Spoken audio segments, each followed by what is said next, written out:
and hello, Japan. Nice to meet you. All right, bud, you ready?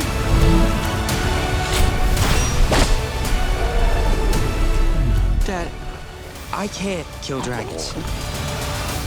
I'm a big fan of you from Japan, so I'm so excited. Thank you for having me.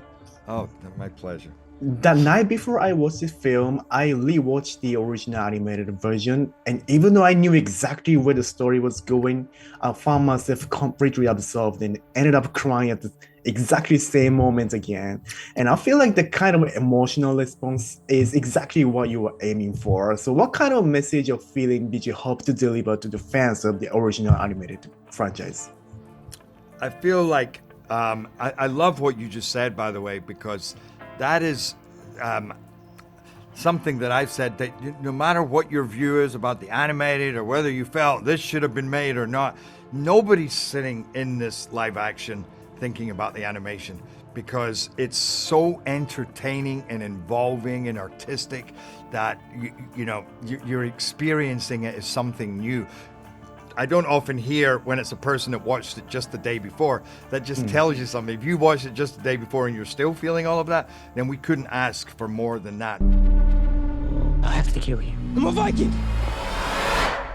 I feel like it was hoping to be nostalgic to those that have seen it before, but also to present a whole new world to new fans and revisit the story in a kind of energized way, taking it into a different medium where the characters could be more grounded, there could be more emotional color and depth, and you could have dragons for real. Like you are pulled into this world, I think, way more than you were in the animated film. You go on that ride for real. I just watched this film and it was amazing. I give this movie an A++++++. It was Goodness, it was wonderful. I mean, I thought this was a really perfect live action adaptation. It doesn't try to reinvent the original, but instead remains very loyal to the animated source material. So why do you think the filmmaker chose that approach, and what kind of creative vision did you share with the team? I mean, Dean, who made the originals, thank God he came back to, do this one, because nobody knows this world like Dean does, and he's been sitting on it for 15 years and figuring out what he could have done differently. And, just kind of just gave us a chance to expand on this world and, flesh out the characters a little bit more and, add a little bit more heart and elevate the action a little bit, not trying to tarnish anything the original was, because it was so incredible, just, bring it to a new audience. From the acting perspective, how did you balance staying true to the animated characters while also bringing your own interpretation to the, roles for the live action version?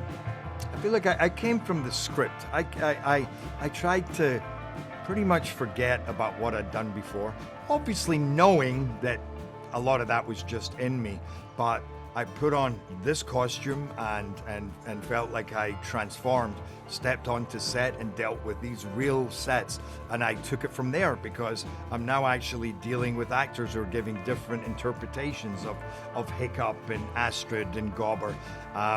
So it allowed me to, I think, play more and discover more, both in the bigger aspects of who Stoick is, and then in the smaller, more quiet, more intimate, more challenging aspects, the quieter, I think, part of him that is so full of contradictions and pain. What was it like to see yourself fully transform into the Stoick? Because he has a huge, body, for the first time in the mirror or on the monitor. It was a pretty powerful experience. I mean, it took quite a few hours for it to happen, but then I finally stood up with the hair and the beard and the eyebrows and the helmet and the costume, stepped out on set, and I was twice the size of everybody else. I was Vikings all around me, but they felt tiny, and I felt exceptionally powerful. I felt like a force of nature, and that's what I wanted to feel like. So it was a transformative experience, and I just took full advantage of it and went, okay. I mean, it feels like it's a pretty iconic, unforgettable look, I just felt a bit lucky to be the person that got to do that. Figure out which side you're on. You've killed hundreds of us! And we've killed thousands of them! There's something else on their island. Here it comes! comes! Hiccup! From an acting perspective, how did you balance staying true to the animated characters while also bringing your own interpretation to the roles? You know, you don't want to be doing an impersonation of these really beloved characters because you kind of lose an element of yourself in them. And, you know, we'll never be able to do the exact version that Jay in America did because that's Jay in America and we're, you know, Mason and Nico. So it's always going to be different. But I actually think that a really brilliant message of the movie is to be celebrating your differences. And so Dean being at the forefront of this movie was incredibly encouraging of bringing the elements of us to this character that felt right and applicable. And I think the brilliant thing also is that there happens to be loads of overlap in physicality or in, you know, voice or intonation and anything just naturally because, you know, if you feel like you know your character and you know who they are and how they talk, then you kind of just naturally also gravitate to the animated movie in a way that isn't necessarily intentional.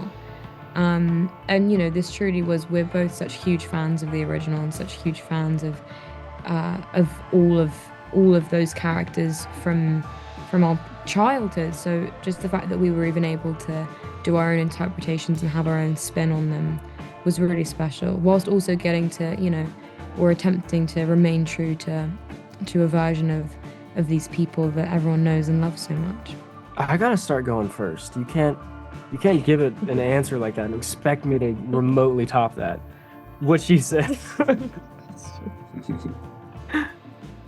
Well, Mason, what was your acting approach to this beloved character? Yeah, I mean, I love Hiccup so much, and you know, so does everybody who loved the originals. There's something about Hiccup, you know, that's different from, you know, a lot of other heroes in stories, and you know, all he's ever wanted was, you know, to be different, or to not be different, to fit in and be like everybody else, and you know, he's always been an outsider, and once he accepted he's different, you know, all that, you know, they finally accepted him, and that's just an incredible thing. And I'm kind of blanking now, but I'm just kind of reaching that point of the interview where I'm just totally messing up. But the animated film was so incredible, and what Jay did was so iconic, and I didn't want to do an impersonation to tarnish what he did, because what he did was so iconic. So I just had to go into it with, you know, sort of a fresh eye, but, you know, keep the characteristics everybody loved about Hiccup the same and add new colors to it. I think you did a pretty good job. I caught myself at the end, but in the middle I was going crazy. I meant as playing Hiccup. But yeah, oh, that one? was pretty good too. Oh, thanks. It's okay. I won't hurt you.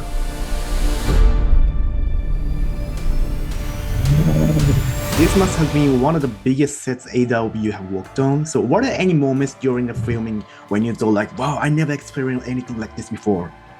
Every day. I mean, the arena for like the first thing was The absolutely arena, insane. the first things that we filmed was all in the arena, and I think to start in that space was mind-boggling because not only was it so visually just amazing, it was also just huge. Yeah.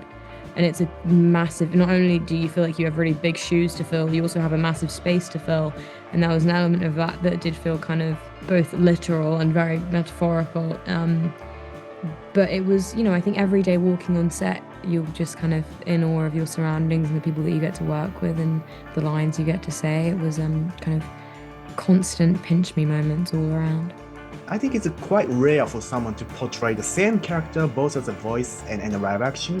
And compared to when you first voiced Stoick, how do you feel he has changed in your portrayal now? And how has the passing years and your life experience shaped your performance?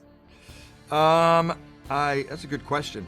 One, I think I'm a better actor than I was, if I'm being honest. You know, I'm wiser. I know how to give, I think. Whereas before, maybe what would have been one color or attitude, within that I can give a variety of different ideas. What also helped was being able to embody that when you are so big and strong, it allows you to actually play against that and then be human and be grounded and be a father and be a man and have those smaller moments. I think if anything, that's where I felt I could fly more with Stoick, because seeing his vulnerability, seeing the cracks in his armor, and seeing that damn break. I could do the big stuff, but what I could hold back with him was ultimately, which I think was more powerful for the story and for the audience.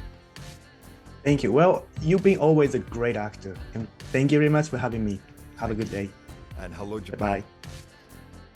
Thank you very much, and have a good day. Thank you very much. You too.